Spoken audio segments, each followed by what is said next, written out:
వారు ఇంకో రహస్యం చెబుతున్నా, భారతంలో అత్యుత్తమ పాత్ర అనేది లేదు, అతి నీచ పాత్ర అనేది కూడా లేదు.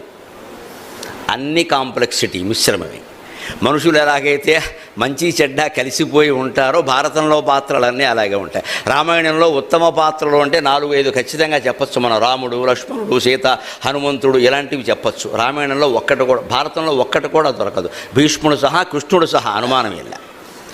ఆయనది వ్యూహాత్మకమైన ప్రవర్తన. మంచిగా చెడ్డ అంటే ఏం చేయమంటావు, పరిస్థితి అంతే. జీవితంలో కొన్ని ఎలా ఉంటాయంటే తప్పది కానీ తప్పదది, కొన్ని అలాగే ఉంటాయండి. తప్పది కానీ తప్పదది, చేయాల్సి వచ్చింది చేశారంతే. అందుకని భారతంలో వ్యాసుడు ఎక్కడా కూడా ఇది మీ జీవితంలో ఉన్న విషయమే అన్నాడు తప్ప